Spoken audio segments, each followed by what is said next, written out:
Batter up. Rock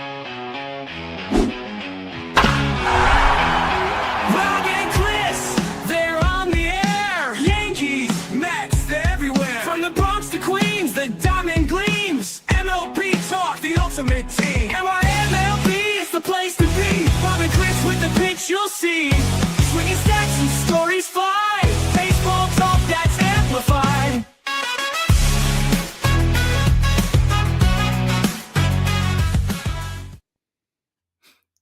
And welcome to a new episode of NYMLB Talk with your hosts Rob and Chris as we cover the Mets, the Yankees, and all of Major League Baseball. And if you're on YouTube right now, hit that sub button. We would definitely appreciate that a lot. And if you want, you can follow us on Twitter/X at NYMLB Talk, also on TikTok as well. So, Rob, welcome back. Thanks, Chris. Great job the other night. I enjoyed watching the show with Thank you you. and Donald. It was really good. That's good to be back, but it's off season, and this is going to be a long off season, and I think it's going to be a crazy off season. Yeah, I think so, because you got two teams in New York that have to make some moves either way, right? Signings, I think trades. I think we're going to get a little bit of both here for our team. So should be interesting. Yeah, it should be interesting. We don't know what's going to happen. We just have to hope that our teams make the right moves and they don't do anything stupid this off season. I agree. I definitely agree, because you know what? Both teams are win now situations, right? We're not rebuilding, but we do have a lot of work to do. Both teams, right? I mean, you have two big free agents, right? We've been talking about, right? Pete Alonso and Edwin Diaz. And I can make the argument that Diaz is more important right now to re-sign, right? Because as we see with the Yankees, it's not easy to close games in New York, right? And you got Edwin Diaz. He's been here for a few years now, and he's proven he can handle New York. He can handle closing here. Outside of that 1 year, he wasn't great. So this is going to be interesting. And Alonso, what's going to happen there? Because, do you want to put him more as a DH than first base? And we just heard, Jos Naylor signed with the Mariners. How is that going to affect Pete Alonso's market? That's, I'm thinking it can only help, right? I think so. Yeah. Because, what other first baseman is out there? Listen, I think he's in the driver's seat right now with first basemen. I think with Boris as his agent, forget it. It's gonna be tough. It's gonna be tough negotiations, I think. Yeah. And there's a possibility that Pete Alonso is not a New York Met next year. I mean, let's think about that for a second. It's possible. Things in baseball are not like it used to be. Loyalties are different. They may love playing for a team. And listen, Judge, re-signed with the Yankees. He loved it there, the captain, and he probably could. Did the Giants offer him a little more, or was it the same as the Yankees? No, I think they offered him more years. I think another year and a little bit more money. Yeah. Yeah, but it's not like it used to be with the loyalty. They're going where and you can't blame them. You can't blame them. And on social media, everybody yells and screams, what an idiot, But listen, what are you going to do? Are you going to take less money, or are you going to take the biggest contract you could get? Yeah, exactly. That's it. I think you got to weigh it out, right? Are you going to take the most money and go to a place where you haven't been, that you haven't played, and maybe you're not going to like living there or whatever, or playing there, as opposed to, obviously Alonso loves playing for the Mets, right? He's said it already, and I think last year proved it that he loves playing here. So I think it's just a matter of do they give him the most money? Because there are going to be teams out there. Boston's already. We've already heard Boston is interested in signing him, and I'm sure there's going to be other teams out there that will want to sign him, because, the guy plays every game, right? He could still play first, may not be good at first, but at least he could play, right? Right. But I'm sure teams would prefer to have him as DH. But yeah, I mean, listen, if the Mets want him, they're going to have to pay him this year. They're not going to be able to get away with what they got away with last year. Like just Yep. kind of piece something together and just say, all right, let's kick the can down the road and let's see what happens. No, I think this is going to be a big contract. And we just seen 5 years. I put it up here. Josh Naylor, 5 years, $92.5 million. Yeah. Yep. So I mean, you got to say Alonso's getting at least that, right? yeah, well, he should. I mean, he's more proven, right? So he should. I mean, all right, he's a little older. That's true, but he's gonna listen. Someone's gonna pay him. So Yeah. the Mets have to figure out: do we want Alonso as a lifetime Met? Do we want to pay him? They're paying him basically for what he's done. We know the back end of that contract is not going to be that great. Right. But what is? Neither is Soto's. And I mean, Right. none of the contracts. That's true. You're playing for now. You want to win now. Look at, somebody's got to stop the Dodgers because the Dodgers just keep rolling on, and the Dodgers sign who they need, and the Dodgers do what they have to do, right? So listen, the Mets have the money. There's no excuses. And like I've said before, I've said many times, it's up to Cohen. If Cohen wants Alonso, he'll be back as a Met, and that's the way it is. So we'll have to see. But both our teams, I mean, the Yankees too. The Yankees have some decisions to make. What's going to happen with Bellinger? I'm sure they really want Bellinger back, and they're willing to do whatever they have to do to get him. The problem is a lot of other teams want him, including, the Mets are going to be informed too, because they need a center fielder. So we're both kind of in the same boat here, looking for the same player. And then you got other teams out there looking for him as well. Like maybe the Phillies would sign him, right? There's other teams out there that would want Bellinger because the guy could play all three outfield positions very well, and he could play first base very well. So that opens him up, a lot. His market's going to be a lot bigger than, say, Alonso. Alonso, you kind of, possibly first base, but mostly he's going to be a DH for most of that contract, right? Right.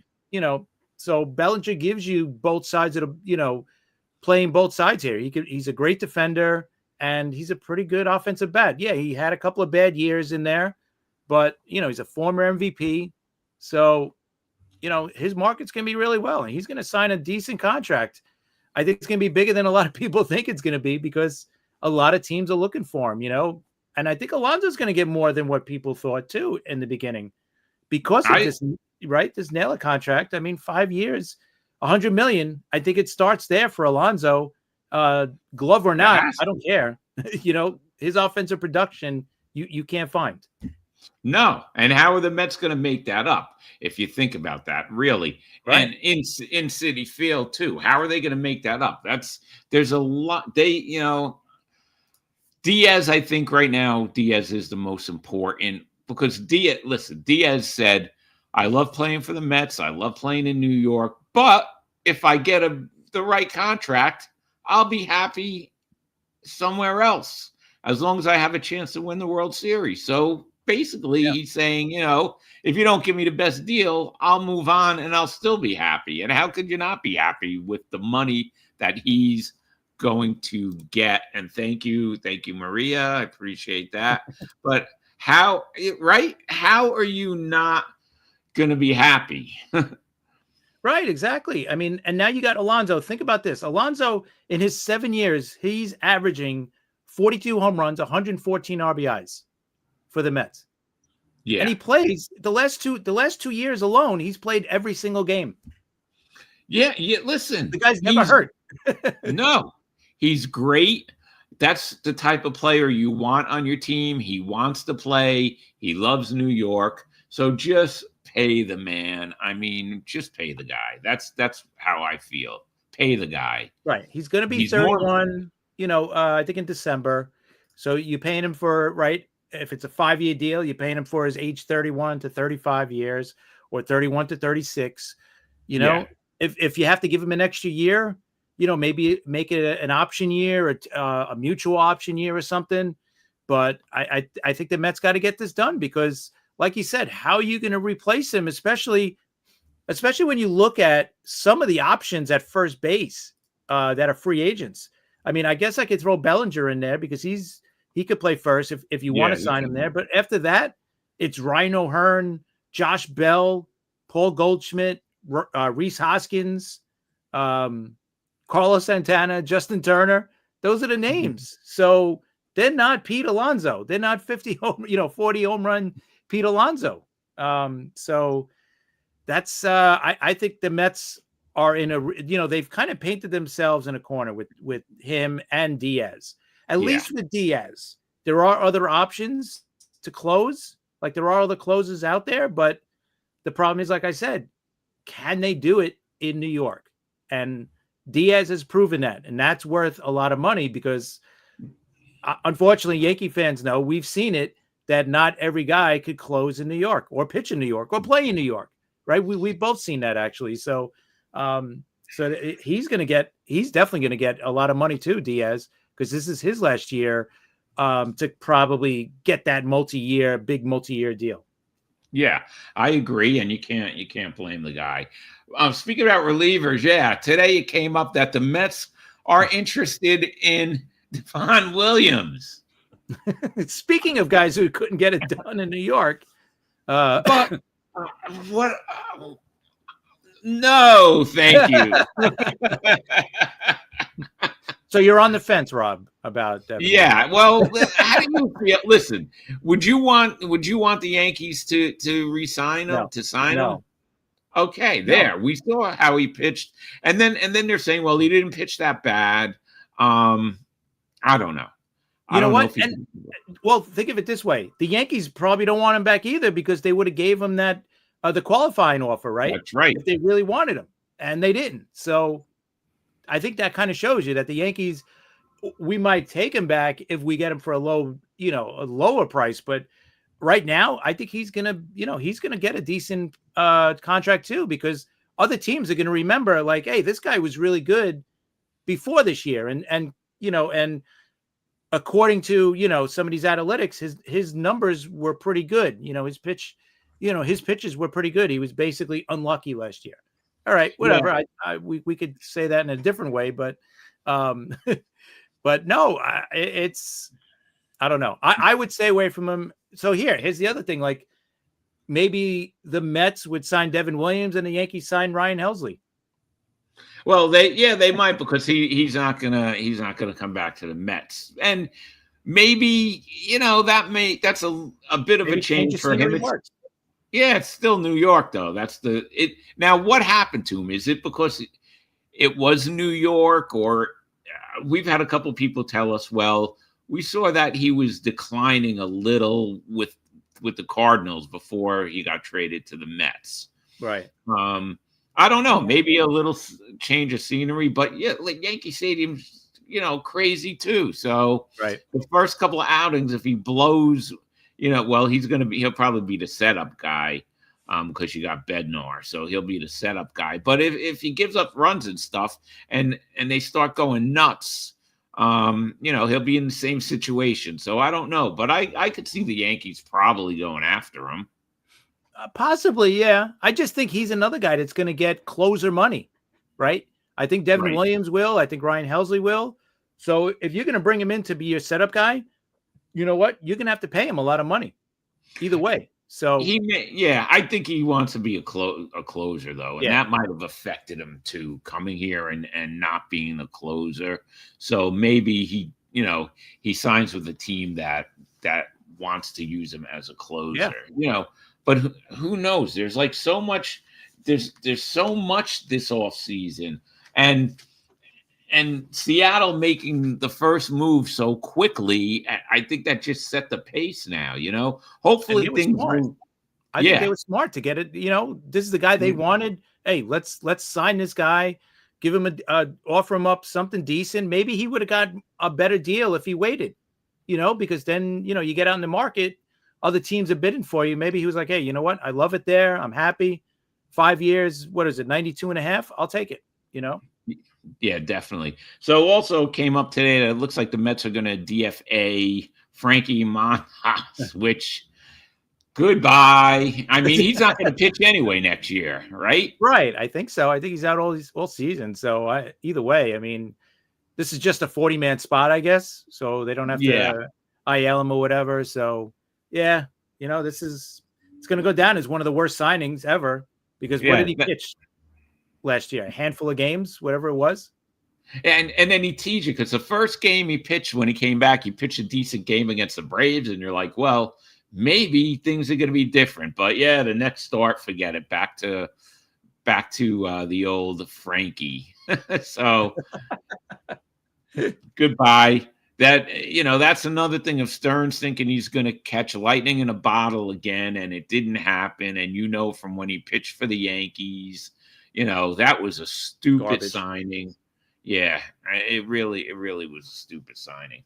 But he pitched 9 games for you guys, 7 starts. Yeah. What a waste of money. You talk about money. It was. That was definitely a waste of money. Now, today they also had a list of Mets available for trade. Okay, so on the list they have Nimmo, Vientos, Acuna, Beatty, McNeil, and Senga.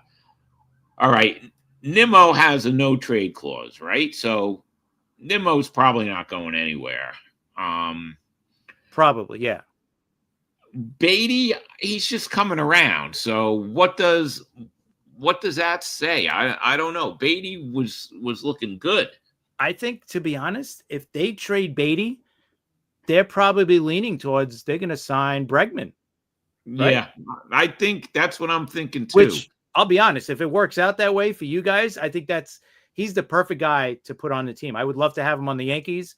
I don't see that happening, but if the Mets sign him, I think that's a great signing for the Mets, because he's you like, remember last year, even for our team, even for the Yankees, we were always talking about leadership. Like, where's the leaders on this team to straighten them out and all that?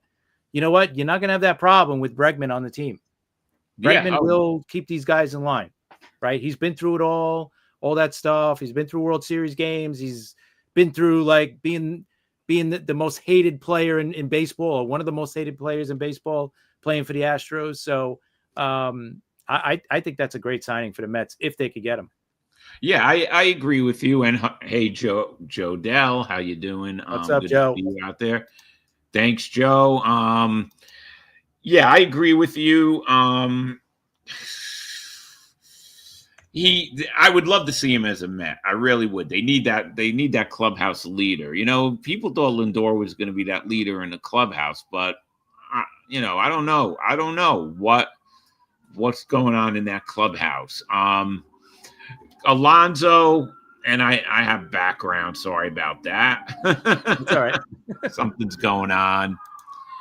Yeah. Yes. Chris always does a kick-ass job. Thank you, sir. Thank you, Joe. We know that. Well, thank you to Donald. Donald was hanging with me, so I loved hanging out with Donald, talking Yankees. So that was you fun. guys could have done another hour of that show easily. Yeah.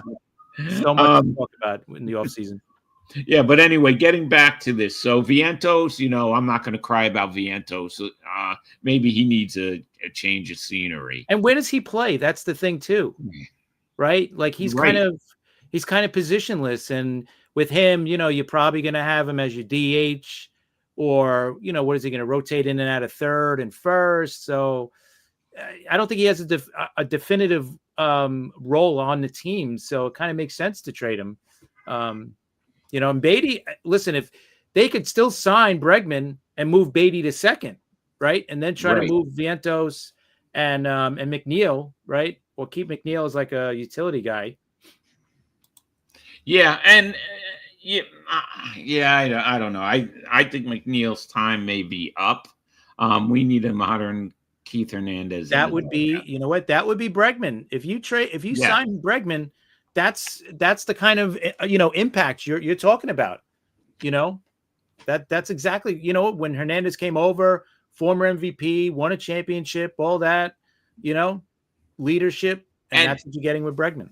Yeah, and like Eddie Lynch told us 2 weeks ago, Hernandez came into that clubhouse, and the Mets were just satisfied. Well, we lost. We'll get them.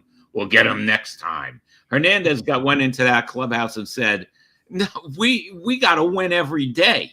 Right. We got to change this attitude here," and he did. I mean, that was just, that was the beginning of the great stretch for the Mets. Even though they only won one World Series, still. That was an amazing stretch. And Acuna's available. See, the Mets have the pieces. They have pieces to trade. That's the good thing about when they signed Verlander and Scherzer, and then it didn't work out so well. They got players back, Right. And now these players are major league ready, and they could be traded. So the Mets have the pieces to move. As far as Senga goes, Senga's been a disappointment because he started out, with that ghost pitch. He started out really well, but the injuries, he's just injury prone, and he's too risky now. It's been 2 years of this, and it's a shame because when he was on, he was really, really good. But I don't know. Do you see the team making a move for Senga? Maybe the Dodgers, because I think so. Yeah. Listen, because when he's healthy, he is really good. Maybe if he's not an ace, he's definitely at least a number 2 pitcher in your rotation. So I think he's good. Yeah, but like you said, he has been hurt a lot. But I think a team will reach out and try to trade for him. I don't know what they'll get for him. But if they move him, then you definitely got to add a frontline starter, right? Yeah. With or without him, you got to sign or trade for one of those top rotation guys. But there are options, right? So you could easily just sign one of these guys, right? Whether it's Michael King, Dylan Cease, Valdez from the Astros. So there's guys there that you could sign to put on top of that rotation and to kind of ease these young kids in, right? Because you got McLean. He's definitely going to be in the rotation. Yes. You got Holmes still. You got Minaya. So you got Peterson still. So you could ease those young kids in slowly, or, like we kind of spoke to Mickey Callaway about, go all in and go get Skubal, right? Yeah. which Mickey said, go in and get Skubal. And, I kind of agree with him because the Mets do have the young players that are major league ready right now. They could trade them to the Tigers, and would you include McLean for a Skubal? See, that's rough. I don't know. That's rough because Skubal, we know what he is, right? I mean, back-to-back Cy Youngs. Back Cy Youngs, but can't get any better than that. Sometimes I get nervous when the Mets make a move like that because then they get here and there's a problem, Right. McLean, I don't know. I have to think about that. Yeah, no, I know it's risky because what if McLean turns into Skubal in a couple of years, right? Yeah. Back-to-back Cy Youngs or close to it, Yeah. Listen, McLean showed a lot of grit out there. He pitched. They put these kids in a bad position, in a pennant race, coming up, and they have to win the games. And he looked great. So I don't know. I like him. I don't want to see the Mets trade him away. All right. So some other free agents. Today, rumor has it that the Blue Jays are, the top team for Kyle Tucker. That's what I heard today. What do you think about that? I totally believe it because listen, the past few years we've been talking about the Blue Jays trying to sign all the top free agents, right? Every year we hear them in on this guy, in that guy. They're trying to sign this guy. Last year they did get Santander, but for the last couple of years they've been in on all the big name guys. So yeah, it makes sense to me that they'll be looking for him. Do they need him? I guess. Right. I mean, you still got George Springer there, but he's going to be more as a DH. Yeah. So yeah, I think, listen, for them to add Tucker, I mean, they were 2 outs away from winning the World Series.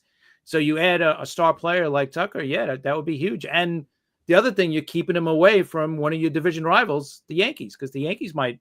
I don't think they're going to try to sign him because he's a right fielder, and we kind of have a right fielder already with the Yankees, so I don't think he could play right field for at least 2 more years with Stanton here as the DH and Judge being right. The big question I'm sure the Yankees have is, can he handle left field, especially at Yankee Stadium? Left field at Yankee Stadium's, a little bit bigger than, playing in Houston all those years. So even if he did play, I think he did play some games in left, but not a lot. So I don't know if he can handle it. So what do you do in that situation? So I don't think the Yankees are going to go for him. I think the Yankees are all in for Bellinger, but like we said earlier, a few other teams are going to be looking for Bellinger because he's so good that he can move around that whole outfield, can play first base as well. So he's going to be a hot commodity out there. Yeah, I think, this offseason, I think these free agents are going to make more money than we thought they were going to make. Yeah. And we talked about this before.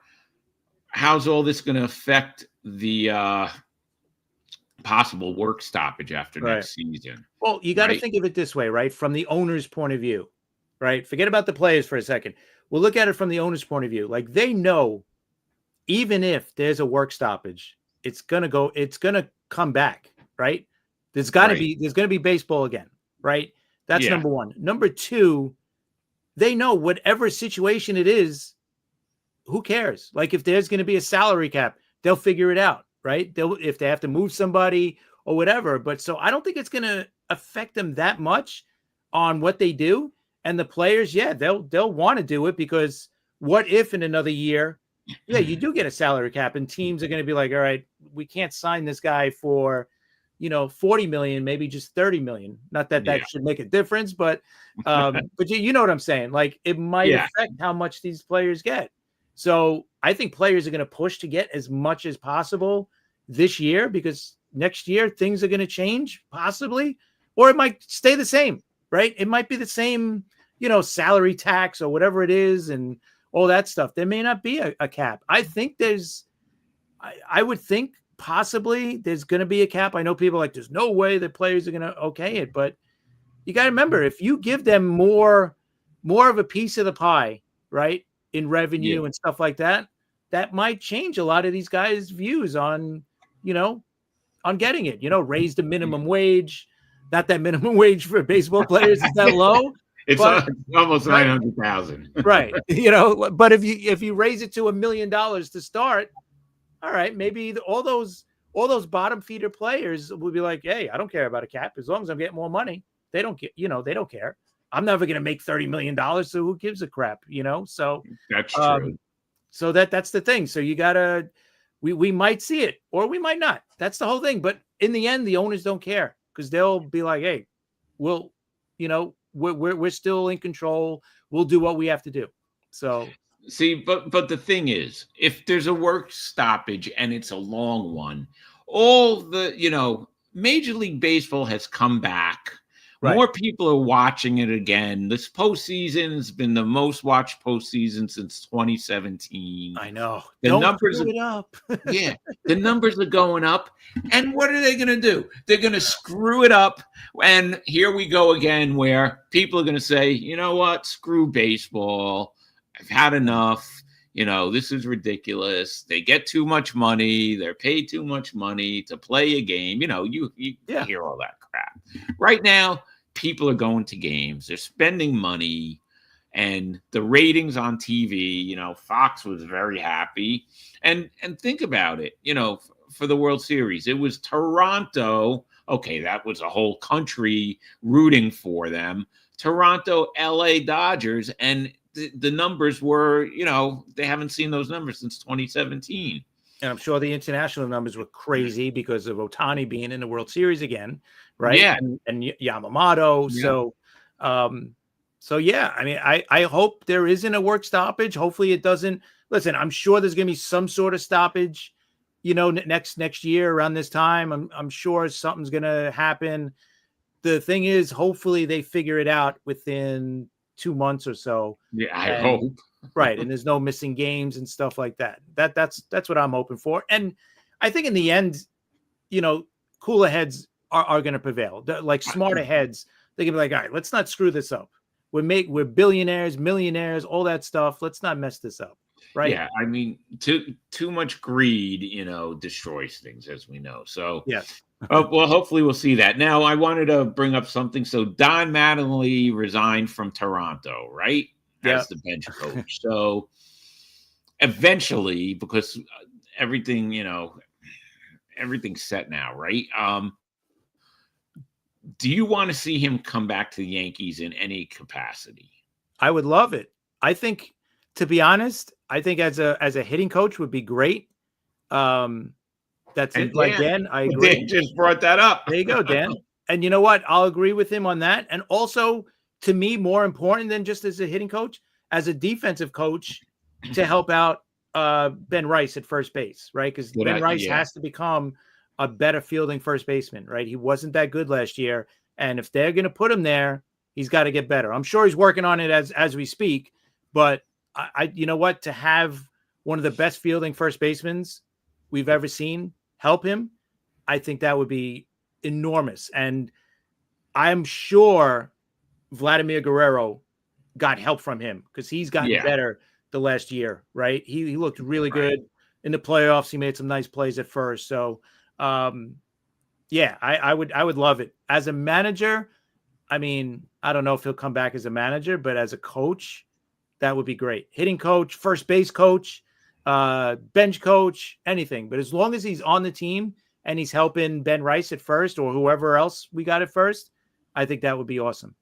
Yeah, and bench coach too. But do you think that puts added pressure on Boone because it's like Mattingly's right there? So let's hope so.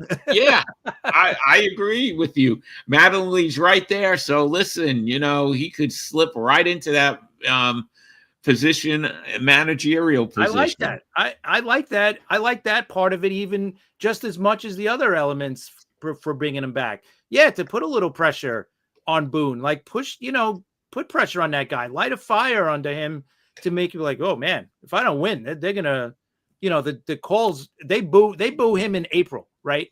Aaron Boone, like nobody likes Aaron Boone. So you can imagine if Mattingly's there, they'll be calling for for him to take that job, and as soon as they get into a bad slump. So. Listen, if they lose games in spring training, they're going to be calling from Boone. Right, exactly. That's what I mean. Like they can't wait. So that's why listen. Boone's probably not going to push for it, to have him there. So that would have to be a move from up top. And I don't know. I just don't. I don't know. I don't want to say the bridges have been burnt, but it doesn't seem like it's a possibility. I'll say it that way. Yeah, I just don't know what Hal Steinbrenner's love affair is with Boone, really. I mean, I don't know. They love him, man. They love him because he goes, he's by the book most of the time, and company man. Yeah, and you know what? And pretty recently in an interview, he said he goes the least towards the analytics than any other manager in the division. I find that hard to believe because some of his moves don't make sense. I agree. They make analytical sense, I guess. But yeah, I don't know. I could tell you one thing. In the game that Schlittler pitched, especially against Boston, that was not analytics. That was definitely Boone saying, all right, I don't want to go to my bullpen, so I'm going to stick with Schlittler as long as possible, right? And it paid off. So I agree with that 100%. All right, so let's go to a couple other things now. Jacob deGrom, American League Comeback Pitcher of the Year, 12-8, or Player of the Year, 12-8, 2.97 ERA, 185 strikeouts. It looks like the Rangers finally got something out of deGrom with that big contract, Chris. Yeah, I mean, thankfully, right? I mean, that's been a pretty bad contract for all these years since he's been there. What has he been there? 3-4 years now? Yeah. This was his third year. Yeah. 2023 was his first year. And he pitched, let's see, His first year, he pitched 6 games. His second year, he pitched 3 games. So 9 games in 2 years before last year. Now, here's the question, because a lot of people are saying this. Does he get to the Hall of Fame now? He's had 96 wins. He's got, the 2 Cy Youngs. He's got Rookie of the Year, 5-time All-Star, ERA title. I don't know. I don't think the wins are going to, I think the wins are a little low. Yeah, the wins are a little low, but are wins as important as they used to be? They're not. No, but he doesn't have 100 yet. So let's, Right, that's what I mean. And here's a guy to compare him to, right? Tim Lincecum. Yes, okay, Lincecum was great. 2-time Cy Young Award, 4-time All-Star, but Lincecum won 3 World Series championships. That's right. So, and he's got 110 wins. And you remember how much he was hurt after those great years. So yeah, I don't think DeGrom right now, as of today, I don't think DeGrom gets into the Hall of Fame. I think you got to give a couple more good years that he had. Yeah, that he just had. If he has, 2 more 12, 13 win seasons, get to like 125 wins maybe.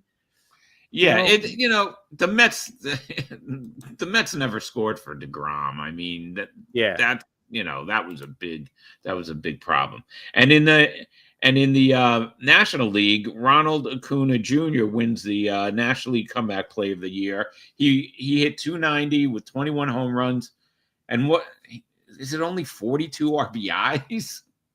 Wow, is that possible?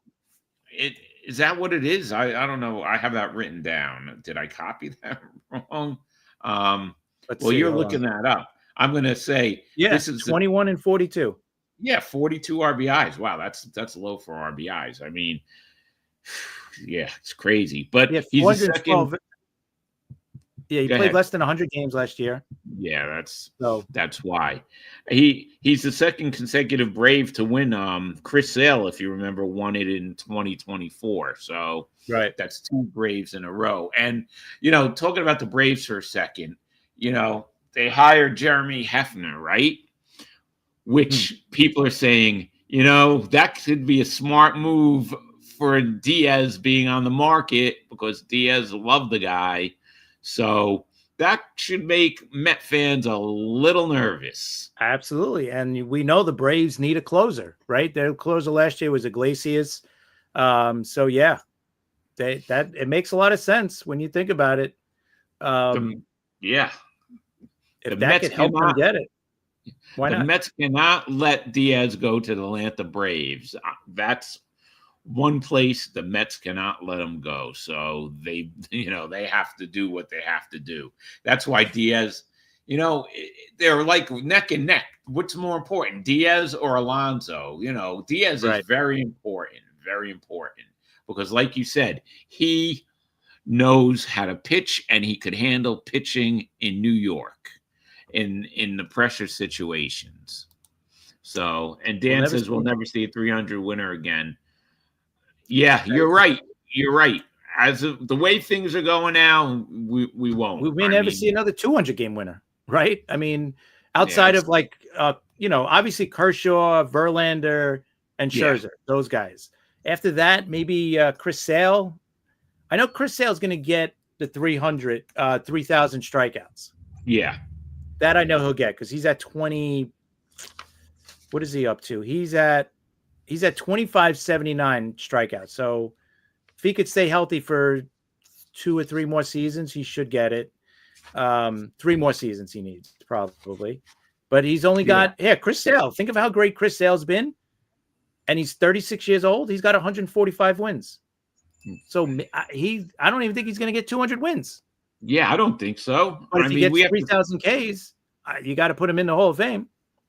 And plus, we have to see how he pitches this year, after coming back from his injury. So you don't know how that goes. Well, we'll see. If Diaz goes to the Braves, that's a killer. That's going to be a killer. Diaz and like we said, he's proven he could pitch in New York. He had that one bad year when he got traded from Seattle to the Mets. Unfortunately, that was when Mickey Callaway managed the Mets, because if Diaz has, we've spoken to Mickey about this, and we've mentioned this a bunch of times. If Diaz has a Diaz year, the Mets probably make the postseason. Yeah, and That they're a year, dangerous team with that pitching. That's a really dangerous team in the playoffs. yeah, and he just couldn't get it going that year, which was a shame. All right, I have the Mets 2026 Mets Hall of Fame inductees, and here they are, Chris. Lee Mazzilli, which I don't know if that's a shock or not. I mean, Lee Mazzilli was the glamour boy, poster boy for those bad Met teams after Seaver got 10 traded. years. So he played 10 years with the Mets. yeah. And I liked Lee Mazzilli, of course. The great thing about Lee Mazzilli was that when he got traded, he got to come back, right? And win a World Series with the Mets. There you go. Like, how lucky did it? And he had a few key hits in the postseason too. Yeah. So Lee Mazzilli, that's not a shock. And he's Bobby a V, local guy too, right? Yeah, he's a local guy, Brooklyn. Yes, Met fans just got pissed off at him when he coached for the Yankees, and a few won things a couple happened. rings there too. Yeah, but all right, Bobby V.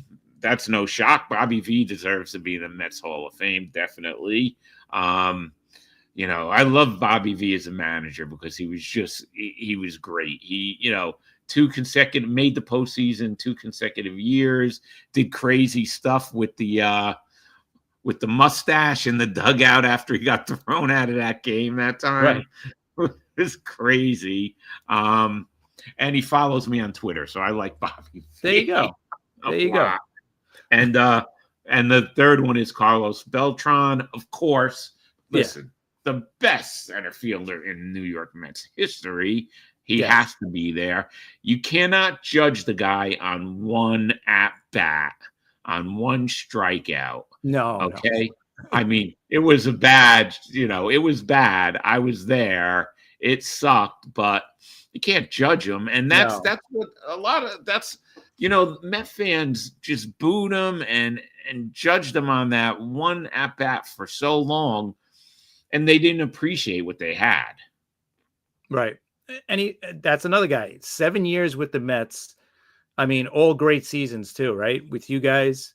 I mean, one after another. 2010, I think he was hurt, but other than that, every year the guy was great.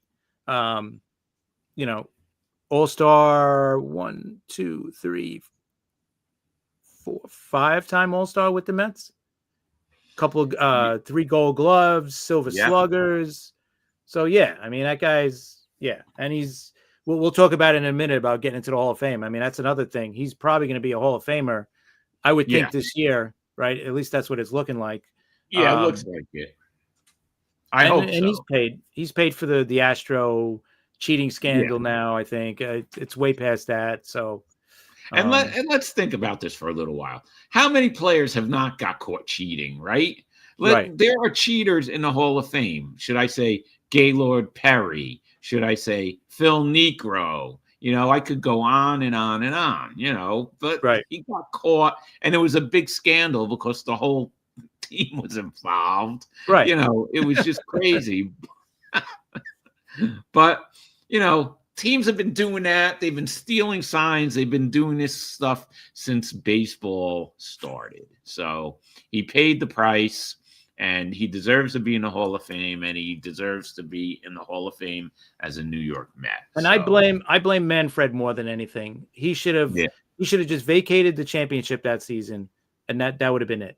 Right, just to be fair, and then this way, everybody they got their big slap on the wrist.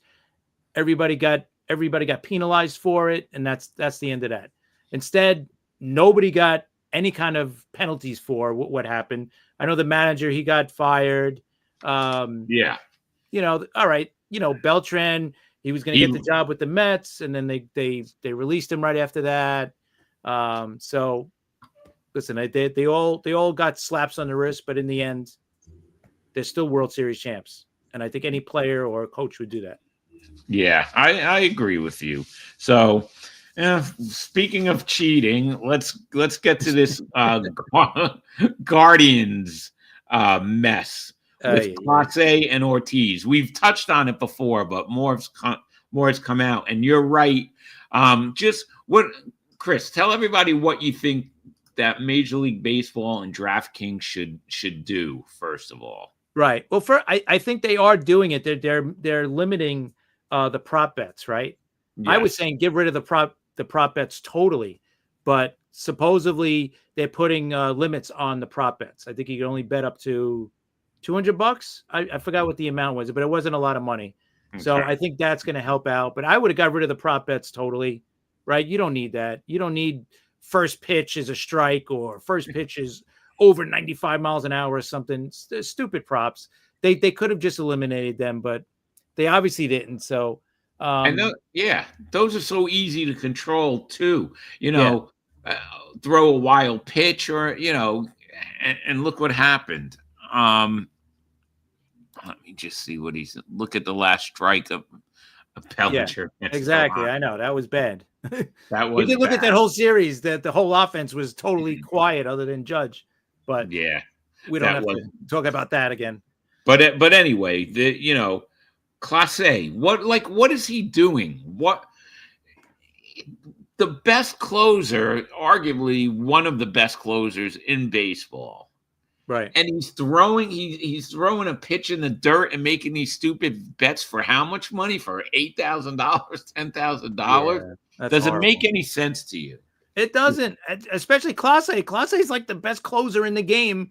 So this is a guy that's going to sign a huge contract soon, for whatever, like basically what Diaz signed a couple of years ago, 5 years, $100 million, something like that. So why are you messing around with a couple of $1,000, bets? So for me, it looks like he was in with somebody else. He owed a lot of money to somebody. Maybe he's a degenerate gambler himself. And he got in over his head. I don't know how, but I'm just assuming that because you can't be that stupid to take a chance on a $5,000 bet or even a $10,000 bet for that matter, when you got $100 million waiting for you in a couple of years. So I think he just got in trouble with some bettors and he borrowed money maybe, and he had to pay it back. And this maybe is allegedly, we don't know. Whatever. Yeah. I just can't see them being that stupid. It just doesn't make it doesn't make sense, but it definitely doesn't make sense. But you're right with these prop bets; they're stupid. Who cares if the first pitch is over 90 miles per hour? If it's a ball, if it's a strike, it's right. Stupid. And the pitchers have too much control over that stuff, and the catchers too. Let's not forget the catchers. So. All this crap going on, but Major League Baseball brings it on to themselves. Yes. With all, and it's big money. We know that. DraftKings, what these betting places must be paying Major League Baseball for advertising. But it's crazy because, you banned Pete Rose for all that time, right? Yep. The Black Sox, all this other stuff, but yet you make it tempting with this sponsorship of, the first pitch is sponsored by DraftKings, and it's also, well, it could be a little. Let's be honest, they're never getting rid of gambling. No, right? Of course not. They're making too much money out of this, and you know what? And gambling has been around forever, whether it's legal or illegal. So it's never going away. Right. So no, but the prop bets, that's what I'm talking about. Yeah. And they just, I don't know. They're just too easy. But you know what? Maybe they put that in there so that they can catch more people. Right.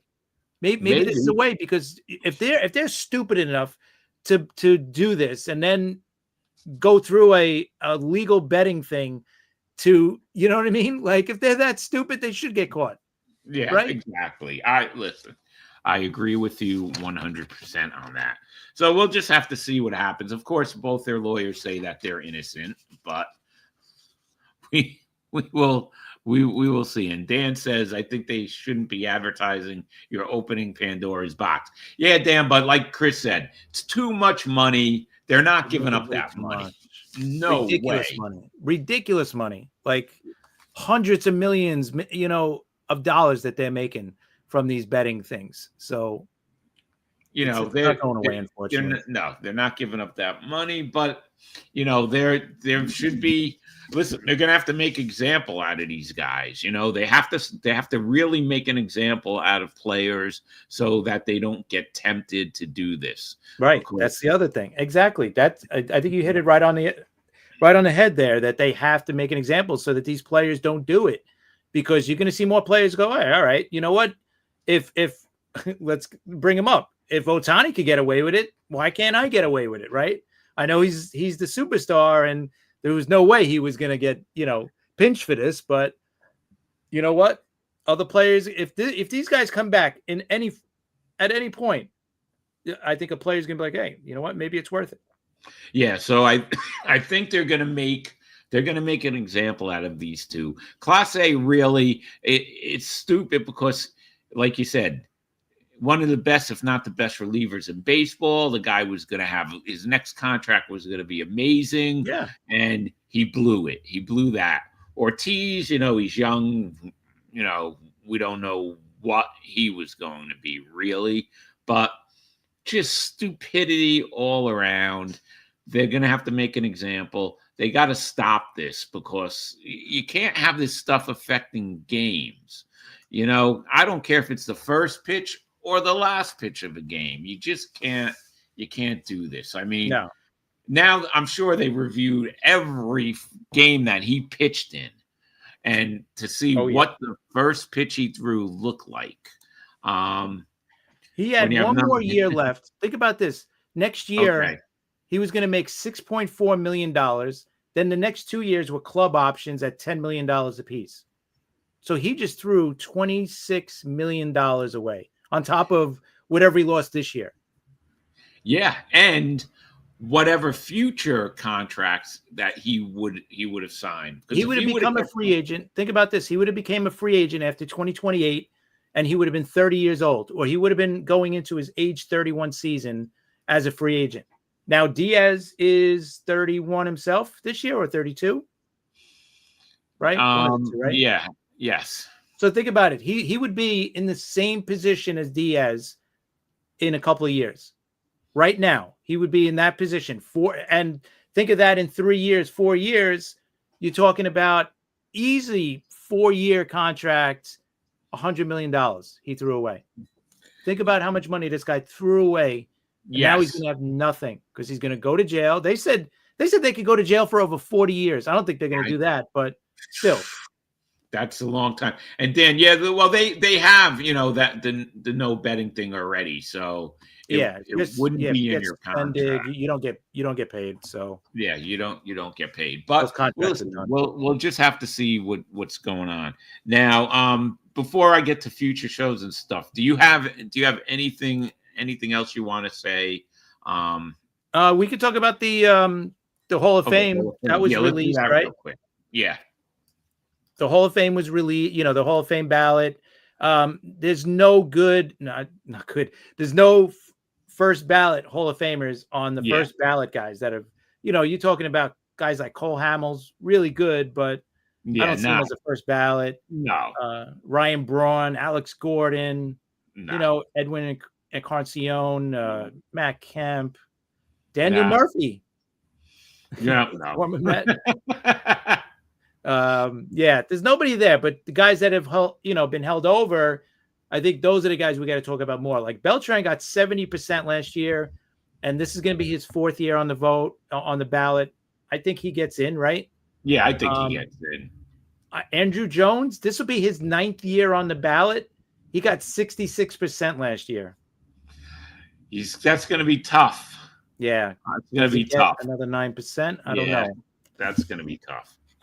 Chase Utley is going to be on his 3rd year on the ballot at 30, almost 40%. He got no Chase Utley. Thank you very much. Listen, eventually you're going to have to. I think he'll get in, but maybe not this year. Not now. A-Rod is going to be on his 5th year. But I don't we think he know gets in. Manny Ramirez is going to be in his last year on the ballot this year. He's probably done after this year. Andy Pettit is 8th year. He's only at 27%. Nah.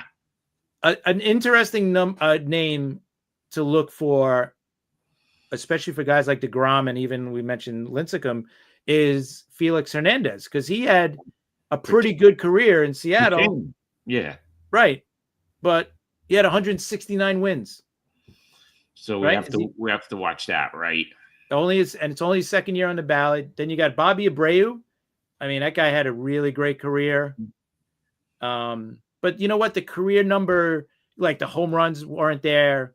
You know, he's under 300 home runs. He's got under 2,500 hits. A really great career. 400 stolen bases. Yeah. Batted 291. So, but yeah, he did. But I think it's Beltran and Andrew I don't Jones, know. hopefully. Yeah, I don't know if it's Andrew Jones. That's going to be Rollins. I think is going to get a little bit more. Rollins. Yeah, probably. But I think Beltran gets in this year.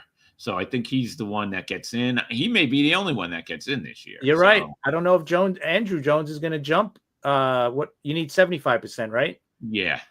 Yeah, he'd have to jump almost 9% to get in. I mean, it's not impossible, but I don't know about that. But we're going to talk more about that as the time gets closer. In about a month, we'll go over a lot of stuff. I just wanted to plug the company that did our cards. Let's see if I could.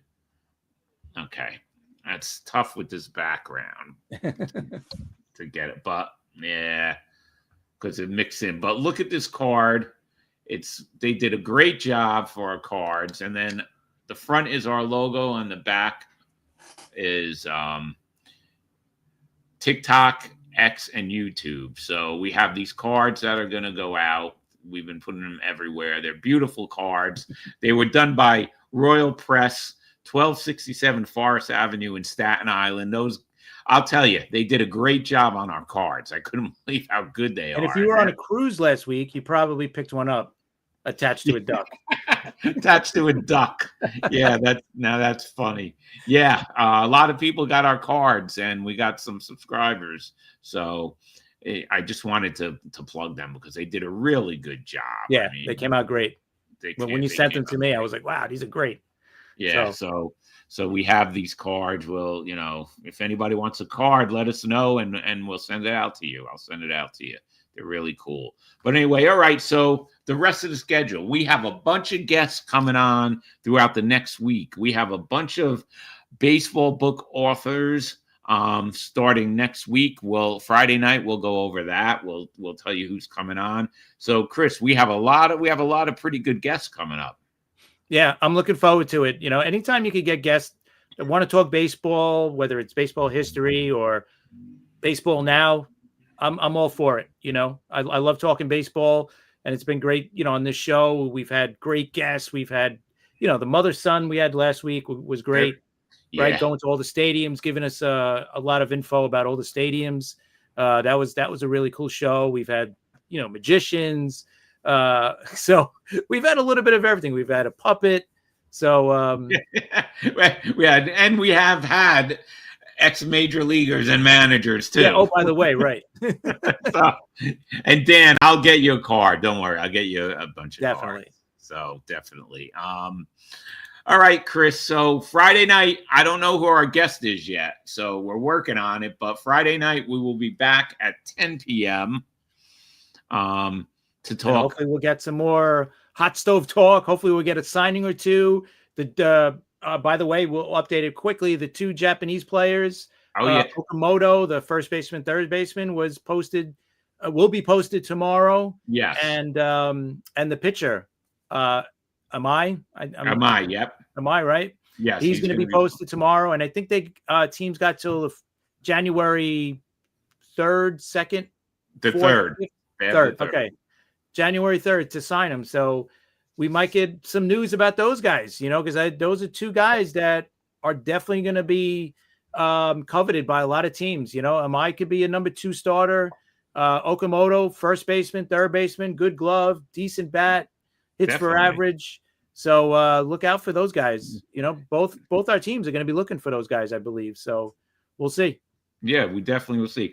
Well, Chris, another great show. I'm glad that we got to do a show with just me and you talking some baseball. You know, Yeah. it's always good to get those in.